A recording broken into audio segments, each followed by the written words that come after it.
fois, je remercie bien sûr l'équipe de médicale des pédiatres de FES et j'ai la chance de passer entre deux éminents orateurs, donc Madame Moulin et puis il y a Hassan Chidi qui va passer après. Donc moi je vais parler de l'éthique et l'intelligence artificielle. Bien sûr, ce sont des sujets qui paraissent paradoxaux. Parler d'éthique, l'éthique qui s'intéresse à l'humain, et parler d'éthique dans l'intelligence artificielle. Vous allez voir, ce n'est pas aussi paradoxal que ça, parce que ça se complète. Je suis en mode oui. Stephen Hawking, que beaucoup de monde connaît, qui est quelqu'un qui a quand même un quotient intellectuel qui est hors du commun, qui dit notre futur est une course entre le pouvoir de la technologie et la sagesse. On fait tout pour que c'est la sagesse qui gagne. Et la sagesse, c'est quoi? Je ne sais pas. Est-ce que c'est l'intelligence artificielle, c'est de la sagesse? Est-ce que NIA, c'est mieux? Mais peut-être que NIA, c'est mieux. Alors là, vous vous rappelez, en 2022, il y avait déjà l'intelligence artificielle. Et l'intelligence artificielle, elle me dit, le Brésil va gagner la Coupe du Monde. Et vous voyez, vous allez regarder de l'autre côté, la Belgique était prévue en demi-finale, voilà, en demi-finale. Et la NIA a gagné contre l'intelligence artificielle parce que la Belgique a été éliminée par l'NIA de Allegri. Et donc, du coup, le Maroc s'est retrouvé en quart de finale alors qu'il n'était pas prévu du tout. L'intelligence artificielle, elle va frapper en 2025. Donc, voilà. Donc, il y a l'intelligence artificielle, elle a un intérêt. Elle se trompe. Elle s'est trompée en 2022, elle se trompe là, c'est normal, ce sont des algorithmes, ce sont des statistiques. Alors, quand on parle de l'intelligence artificielle, il faut qu'on la définisse d'abord. L'intelligence artificielle, c'est un ensemble de technologies qui sont capables de résoudre des problèmes requérant une intelligence humaine. C'est-à-dire qu'il y a une information donnée par l'humain et qui est utilisée par la suite, secondairement, par l'intelligence artificielle. Et quand on prend intelligence et artificielle, on définit chacun de son côté. Donc l'intelligence, c'est la qualité de ce qui est intelligent, c'est-à-dire nous tous, les êtres humains. Artificiel, c'est ce qui est opposé, qui est fait par l'art et qui est opposé au naturel. Donc ça, ce sont quelques notions pour pouvoir comprendre la suite. Et quand on veut appliquer l'éthique à l'IA, ou l'inverse, il faut qu'on sache ce que c'est que l'éthique.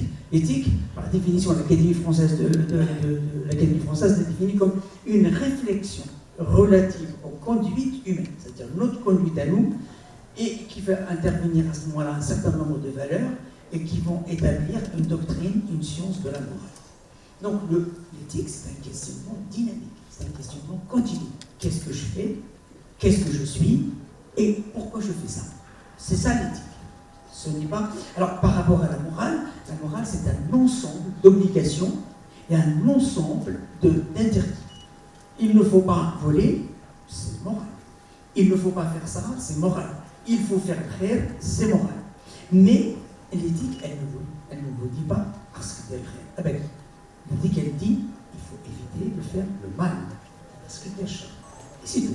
Si tu ne fais pas le rôle. Et il faut savoir que la morale est un devoir. Parce que la morale de compte est une déontologie de compte.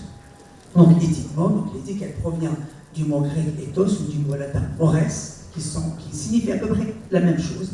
Et Jacques Derrida, qui est un philosophe contemporain, postmoderne, qui est mort il n'y a pas longtemps, et qui disait que l'éthique émerge entre les frontières. Et philosophiquement, les frontières, ce n'est pas une séparation, pas du tout. Nous, quand on regarde une frontière, on dit la frontière entre le Maroc, l'Algérie, l'Ougandie, donc c'est une séparation, pas du tout. La frontière en philosophie, c'est un lieu d'échange. Et d'ailleurs, quand on regarde les frontières, c'est un lieu d'échange. On appelle ça les frontaliers. Les frontaliers, donc les frontières, ce n'est pas une cloison, c'est plutôt une faune qui est particulière. Et l'éthique, on la voit quand? Eh bien l'éthique, on la voit quand on finit toutes nos obligations. Par exemple, pour un médecin, nous avons la loi, elle nous interdit Le secret professionnel, il fait partie de la déontologie de la loi. Donc c'est pas, si je cache un secret, ce n'est pas de l'éthique. Je suis obligé de le cacher.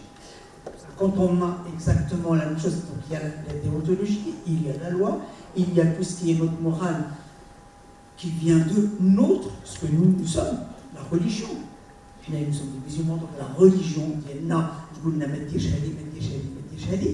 puis la culture, puis l'éducation. Donc après, quand je rentre dans une chambre et que je dis aux gens bonjour, assalamu alaikum, c'est l'éthique. Je ne suis pas obligé de leur dire bonjour.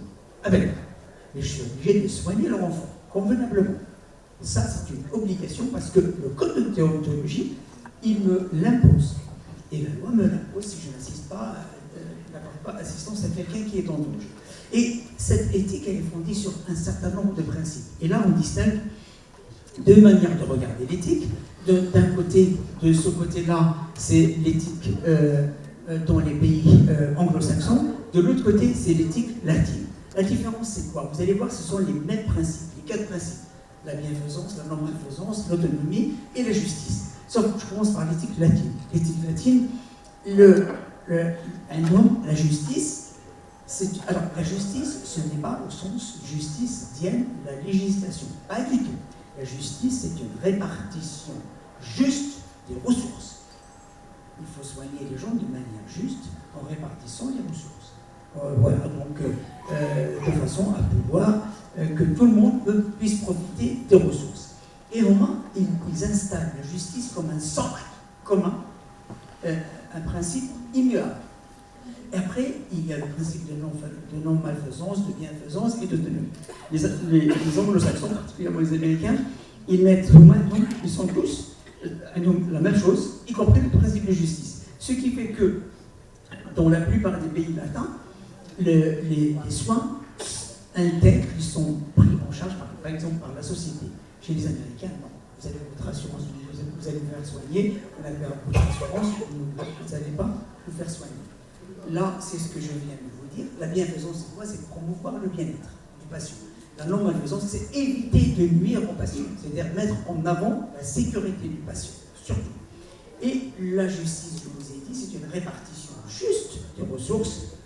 Donc je ne vais pas, par exemple, si j'ai une maladie innovante ou la rare, la chihaja qui va coûter 1 million d'euros, je ne vais pas prendre 3 malades qui vont me coûter 3 millions d'euros dans l'année, alors que j'ai d'autres malades que je peux suivre avec ce même argent, je peux traiter 3 000 ou 4 000 malades. Donc je vais essayer de favoriser ceux qui sont les plus nécessiteux. Le principe d'autonomie, qui est très valorisé dans l'éthique anglo-saxonne, alors qu'il est moins valorisé dans l'éthique latine. Pourquoi? Parce que l'éthique latine, elle fonctionne beaucoup sur ce qu'on appelle le paternalisme, ou le paternalisme tempéré, alors que l'éthique anglo-saxonne, elle fonctionne beaucoup sur l'autonomie. Ça veut dire que le patient doit signer une convention, il doit signer une charte, il doit donner son avis, il doit donner son consentement. Sans ça, le médecin ne peut pas... Voilà. Donc, il y a les 4 principes fondamentaux qui sont universels. Et les valeurs ne sont pas universelles. Du tout. Madame Aubry, tout à l'heure, elle parlait de les bébés en chiffon, les poupées. Donc, ces gens-là, c'est dans leur valeur. Ils donnent plus de valeur à cette poupée qu'ils vont emmener à la crèche, qu'ils vont embrasser de partout et qu'ils vont savoir si elle a froid, si elle a chaud. Je ne peux pas prendre une poupée, l'emmener à la crèche et savoir si elle a chaud ou froid. Parce que ça ne fait pas partie de mes valeurs. Par contre, si je vois quelqu'un dans la rue qui a une vache à lait, ça fait partie de mes valeurs. Je vais me poser la question, est-ce qu'il a froid, est-ce qu'il a faim, est-ce qu'il a ceci, est-ce qu'il a... Donc, les valeurs, il y a des valeurs qui sont des milliers de valeurs. Sauf que ces valeurs, elles n'ont pas toutes la même importance. Donc, il y a un philosophe qui s'appelle Bojanski, qui classe les valeurs en ce qu'on appelle des valeurs essentielles, qui considère que ce sont des valeurs presque universelles, et des valeurs accessoires. Et il dit que n'importe quelle personne peut s'asseoir sur ces valeurs accessoires, c'est-à-dire qu'il ne va pas se battre pour des valeurs accessoires, mais il y a des valeurs essentielles. Ce qui se passe à Gaza, c'est des valeurs essentielles. Ce qui se passe par exemple au Soudan, ce sont des valeurs essentielles. C'est de voir les gens qui sont en train de mourir sur les monts, c'est une valeur essentielle. Mais parfois, il y a des valeurs pour lesquelles on ne peut pas aller manifester, par exemple, des poupées Donc, l'IA en médecine. L'IA en médecine, c'est du quotidien. On fait l'IA sans le savoir, tous les jours, à tout moment. C'est une innovation, c'est indiscutable. Elle a modifié, elle a transformé notre médecine moderne d'une manière spectaculaire. Parce qu'on arrive à faire des diagnostics à distance, on arrive à faire des diagnostics plus rapides et plus précis, particuliers en radiologie, en radiothérapie, en dermatologie et même dans le diagnostic de la maladie d'Alzheimer. Il y a de plus en plus d'articles qui sortent là-dessus.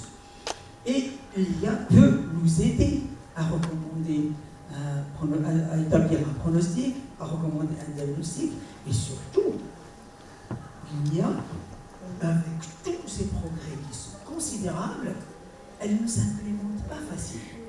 Il y a beaucoup de restrictions de l'utilisation de l'IA. Elle est tout simplement parce qu'il y a un certain nombre d'éléments essentiellement éthiques qu'on va aborder. Donc, l'IA, c'est un défi du quotidien. C'est-à-dire, elle va utiliser quoi? Elle va utiliser nos données et qu'elle va nous restituer par la suite. Des données de milliards de gens. Elle va utiliser des dizaines de langues, des centaines de pays, des cultures différentes, et ainsi de suite. Sauf qu'elle ne tient pas compte de la singularité du patient qui est en face de vous, ou de moi, elle ne tient pas compte de la particularité de ce patient. Il y a seul le médecin humain qui peut en tenir compte. L'IA, elle va nous donner le canevas dans lequel on va pouvoir travailler. Deuxième chose, c'est que ces données, et ce qui rend l'IA difficilement utilisable par tout le monde, c'est que les données qui sont rentrées dans la big data, elles ne sont pas malheureusement toutes équitables. Parce qu'il y a beaucoup de gens qui sont équipés, qui peuvent alimenter l'IA des pays industrialisés. Et le problème se pose par exemple en dermatologie. Il y a très peu, vous connaissez Emmanuel Mahé, il y en a plein d'entre vous qui le connaissent, il nous dit « Je suis le seul dermatologue de la peau noire ». Parce qu'il a installé une téléconsultation destinée pour les enfants africains et il reçoit énormément de malades là-bas. Il dit « Quand on regarde sur l'IA, la dermatologie des peaux foncées, c'est rare. Et même dans les pays, par exemple, comme les États-Unis, il y a des inégalités considérables, ce qui fait que quand quelqu'un prend une photo d'un psoriasis sur une peau blanche ou là sur une peau noire, l'IA ne se trompe pas sur une peau blanche, mais elle se trompe sur une peau noire, tout simplement parce qu'elle n'a pas suffisamment de data là-dessus. Donc, et ne vous inquiétez pas, c'est très facile à comprendre. L'IA, elle a des intérêts. Enfin, elle est intéressante pour nous. Elle est intéressante pour nous dans quel sens? Parce qu'il y a beaucoup de gens qui pensent qu'elle va prendre notre place, elle ne prendra jamais notre place. Jamais, jamais. Elle va intervenir, elle a l'avantage d'intervenir sur plusieurs plans. Mais on intervient dans la famille, dans l'entourage, dans l'école, et ainsi de suite. L'IA, elle intervient sur tous ces éléments, sur la santé de la population, sur la santé de l'individu, et sur le système de santé lui-même, et sur tout ce qui est médico-technique. Elle intervient comment? Elle va nous donner des notions. Elle va nous dire, voilà, pour le dépistage, on peut avoir des données sur le dépistage, sur la surveillance, sur l'itinéraire du soin, sur la prévention, sur le diagnostic, sur le traitement, sur le suivi. Tout ça, on implique. On peut avoir toutes ces données, y compris sur le système de santé. Est-ce que dans tel pays, il y a des allocations de santé? Est-ce qu'il y a un enregistrement électronique? Donc, elle va nous donner toutes ces données que nous n'avons pas. Mais elle peut les avoir. Donc, pour nous, c'est une aide et c'est un apport considérable, mais elle peut même aider à réfléchir pour développer des nouvelles thérapeutiques. Sauf qu'elle, on n'arrive pas à l'implémenter. Pourquoi? Parce qu'on a peur. Ça, c'est des échantillons d'articles. Vous voyez, Arte, l'intelligence artificielle, un tsunami sur le web. Québec Science. Le tsunami de l'IA entre crainte et promesse. Voilà. Ça, c'est juste un petit échantillon que j'ai fait en 1 seconde. Donc, vous imaginez que si vous regardez tout ça, vous avez les coupures des journaux, tout ce qu'ils disent, c'est un tsunami. C'est vrai. Alors, pourquoi l'IA n'arrivera jamais à faire notre travail? Parce que le médecin fait des actes que l'IA ne peut pas faire. L'acte médical, c'est quoi? C'est une succession de choses, de décisions. L'IA, elle va donner des idées et le médecin fait un certain nombre de décisions. Et le médecin, il est en interaction avec le patient, avec la société. Quel est l'intérêt du médecin? C'est de soigner le patient, bien sûr. Quel est l'intérêt du patient? C'est de guérir. Et quel est l'intérêt de la société? C'est que le malade va guérir pour aller produire. Parce qu'il doit travailler pour produire. Et donc chacun a son intérêt. Et l'IA ne réfléchit pas comme nous, elle réfléchit autrement. Et c'est pour cela qu'il y a cette différence. Cette différence, c'est que le médecin décide. Qu'est-ce que c'est de la décision? La décision, c'est trancher. Trancher dans un conflit, dans une situation, elle tranche. Elle tranche comment? Elle tranche parce que, comment ça s'appelle? La décision, on ne peut décider que quand on est incertain. Vous allez me dire, mais tous les jours, je prends des décisions pour prescrire. C'est pas une décision. Du tout. On prend au quotidien. Au quotidien, on applique un protocole, on applique un algorithme, on applique une connaissance. Je sais par exemple qu'une angine rouge, érythémateuse, glutacée, machin, c'est le streptocoque A et antibiothérapie avec ça pendant tant de jours. Je ne décide pas. Quand est-ce que je décide? Je décide quand je ne sais pas. Pourquoi quand je ne sais pas?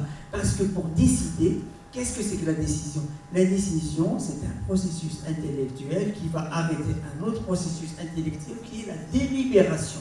Je délibère dans ma tête, boule, la décision, c'est quoi? C'est choisir. Et il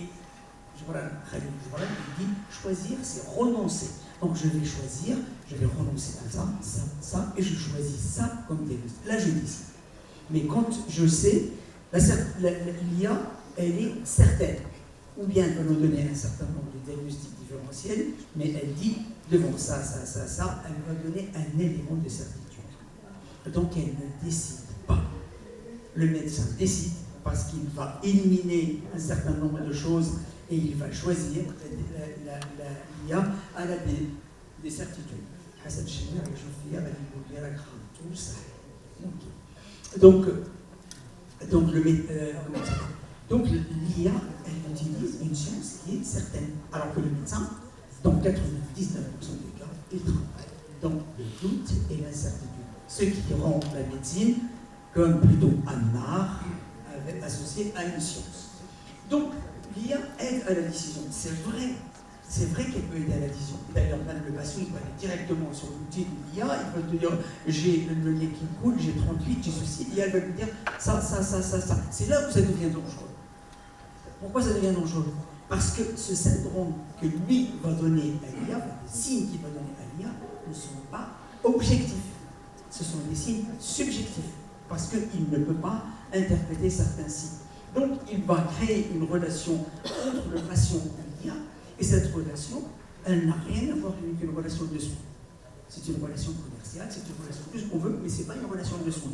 Parce que la relation de soins, elle comporte autre chose, elle comporte la science, mais elle comporte également des émotions, de la compassion, de l'empathie, ainsi de suite. Que l'IA n'est pas obligatoirement. Deuxième chose, une fois que l'IA va dire peut-être que tu as ça, et tu ou ça, ou ça, ou ça. Je ne sais pas si vous avez déjà utilisé ChatGPT, mais il dit est-ce que vous voulez que je vous formule ça autrement? Oui. Alors, elle va vous faire un algorithme. Après, elle va vous dire est-ce que vous avez d'autres questions? Vous voulez que je complète la réponse? Elle va vous compléter. Je fais mon topo sans toucher à elle, je vous assure. Un ChatGPT, je vous assure. J'ai travaillé pour elle. Et à ce moment-là, elle va dire tu dois prendre ça, ça, ça. Et là, qui est responsable de cette décision? La question se pose, qui est responsable? Pourquoi? Parce qu'il y a un acte qui va être fait là-dessus. Il y a la réflexion, il y a l'acte qui va suivre. Vous me dites quand il me reste 5 minutes. Donc, le médecin, en particulier, lorsqu'il s'agit de vous, les pédiatres, de nous, les pédiatres, parce que c'est beaucoup plus complexe. Nous avons un patient qui est particulier, qui ne peut pas donner son avis, qui ne peut pas donner son consentement. Il est accompagné par l'entourage, la famille, et ainsi de suite. Donc il va y avoir une relation très particulière, relation entre le médecin, le patient, la famille, l'entourage, et ainsi de suite. Et chacun va poser des questions. Et cet enfant ne peut pas décider, parce qu'il n'a pas le discernement nécessaire pour prendre une décision. Qu'est-ce qui va se passer? C'est que quelqu'un va décider à sa place. Ok? Alors quelqu'un va décider à sa place, c'est qui? assez souvent, il y a un compromis entre les parents et les soignants, enfin, les médecins qui vont dire on va faire ça, on va attendre quelques jours, on va faire ça, et on décide ensemble. Sauf que quand il s'agit d'une IA, et qu'on pose la question sur un enfant, les parents posent la question pour leur enfant qui a 4 kg, 5 kg, 4, machin, l'IA va leur dire il est trop gros. Mais on va s'arrêter là, on ne va pas leur dire vous faites ça, elle ne va pas leur donner des conseils. Donc, dans ce cas-là, le problème va se poser pour quel est le rôle de l'IA dans ce cas-là. Elle va donner juste un avis, et ça s'arrête là. Alors que le médecin, il peut donner un avis. Et surtout, il va décider défendre l'intérêt de l'enfant, y compris contre ses propres parents. Je vous donne un exemple tout simple. Vous avez un enfant, par exemple, qui est sous chimiothérapie pour une leucémie sévère, nous 8 ans, ou la 10 ans, la chirurgie. Il est à sa 4e ou la 3e ligne de chimiothérapie. Il en a marre. Il n'a plus de veines, il n'a plus de cheveux, il n'a plus de rien. Il en a marre. À un moment, il dit stop. Et les parents disent là, on ne dit rien de la ligne. On dit, le mec, ici, il s'adresse à l'IA va lui dire oui, il reste la ligne numéro 5 qui associe ça, et qui donne 3% de chances de survie. Le médecin va dire non. Je pense qu'à un moment, il faut respecter la vie de l'enfant. Donc il va défendre l'intérêt de l'enfant, y compris contre l'intérêt de ses parents. Vous voyez la différence? Voilà. Et on arrive à la responsabilité. La responsabilité, le médecin, il fait des actes. Il prend des décisions, il va faire des prescriptions. Donc il est responsable de ce qu'il fait. Donc dans la loi, qu'est-ce qui se passe? Il répond devant la jury, devant la loi, mais philosophiquement et éthiquement, Max Weber, 1919, il dit « Toute activité orientée selon l'éthique peut être subordonnée à deux maximes totalement différentes et irréductiblement opposées. L'éthique de responsabilité et l'éthique de conviction. » Sauf que le médecin, il a les deux. Il a ses convictions, mais il est obligé, il répond, il a une responsabilité. Donc, l'IA, elle a probablement une conviction. Mais responsabilité, c'est très complexe de démontrer sa responsabilité. Donc, ça veut dire quoi la responsabilité? Ça veut dire répondre à quelque chose qu'on a fait, à un geste qu'on a fait. Donc, la responsabilité, pour nous, c'est une imputabilité. Là, je suis coupable de ce que j'ai fait. Donc, du coup, l'IA, Simone Plourde, une philosophe canadienne, elle dit la responsabilité du médecin est illimitée. Il est tout le temps responsable. Waha Nadesh. S'il traite, il est responsable. S'il dit je ne traite pas, je vais attendre, il est responsable également. Et cette responsabilité, elle va le rendre tout le temps coupable. Donc, du coup, il est tout le temps dans cette hésitation que l'IA n'a pas. Est-ce que l'IA est responsable? Ah ben, c'est compliqué de mettre en place la responsabilité de l'IA. Pourquoi? Parce que l'IA, elle a deux problèmes majeurs. Premièrement, la multitude des utilisateurs. Il y a les utilisateurs finaux qui est vous et moi. Et puis, il y a ceux qui vont, et vous et moi, donc on ne sait pas. Pas des techniciens, on utilise comme on peut.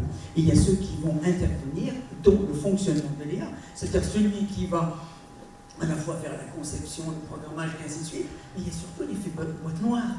Parce que l'IA va continuer à générer des nouvelles, enfin des informations toutes seules, hormis le programme qu'on lui a mis. Et cet effet boîte noire, il échappe même au programmateur. Donc le programmateur, il n'a pas toujours la main sur l'effet boîte noire. Donc il y a une partie qui échappe à tout, ce qui fait qu'il est difficile d'appliquer une jurisprudence sur quelque chose qui n'existe pas physiquement, matériellement. La jurisprudence ne s'applique que ce qui existe de manière corporelle. Et là, l'IA n'a pas d'existence corporelle. Donc la responsabilité en l'utilisateur final, elle concerne uniquement l'usage qu'il en a fait. Est-ce qu'il a fait un bon usage? Si l'usage est bon, il n'est pas responsable. Qui est responsable? Personne. Pourquoi? Parce que comment il s'appelle? L'IA échappe pour le moment à la justice. On appelle ça une incomplétude de la responsabilité. Parce qu'il y a beaucoup d'intervenants et on ne sait pas. Le programmateur il va dire c'est pas moi, c'est le concepteur il va dire ce n'est pas moi, c'est le codeur, et ainsi de suite. Donc chacun, voilà. Et la même chose, est-ce qu'on a confiance en l'IA? Oui et non. Oui ou non? On a plus confiance dans un médecin parce qu'on le voit, mais on a une certaine confiance dans l'IA. Quand on a confiance dans l'IA, lorsqu'elle est bénéfique, lorsqu'elle est, comment ça s'appelle, robuste, lorsqu'elle est certaine. Et il vous reste 5 minutes, parfait, je pense que je serai dans le temps. Donc, la confiance, qu'est-ce que c'est que la confiance? La confiance, elle inclut 3 personnes, 3 individus. Premièrement, celui qui va faire confiance au médecin, celui à qui on fait confiance, c'est le médecin, et l'objet de la confiance qui est le patient, qui va. Et c'est une relation bilatérale. Je fais confiance au médecin, le médecin me fait confiance au patient. Là, il n'y a pas de confiance réciproque, parce que l'IA ne vous connaît pas. Donc l'IA, elle va vous donner un certain nombre d'informations, mais elle ne le connaît pas. Et surtout, que vous ne pouvez pas faire confiance à quelqu'un qui a une mémoire différente et qui ne réfléchit pas comme vous et qui a cette espèce de boîte noire à laquelle vous ne pouvez pas accéder. C'est comme si vous parlez à un médecin et qu'il cache la moitié du bilan.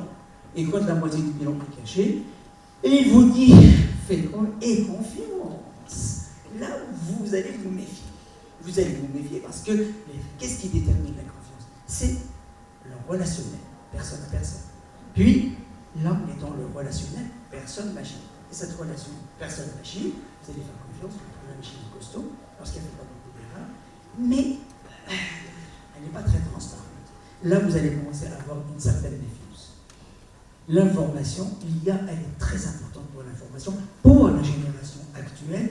Pourquoi? Parce que quand vous allez parler aux patients, vous allez lui donner une information, vous allez tenir compte de sa singularité, de sa particularité. Sauf qu'on arrive maintenant avec la nouvelle génération, on a du mal à parler leur langage. Je veux dire, on a quelques difficultés avec les jeunes, alors qu'ils communiquent tout le temps avec l'IA.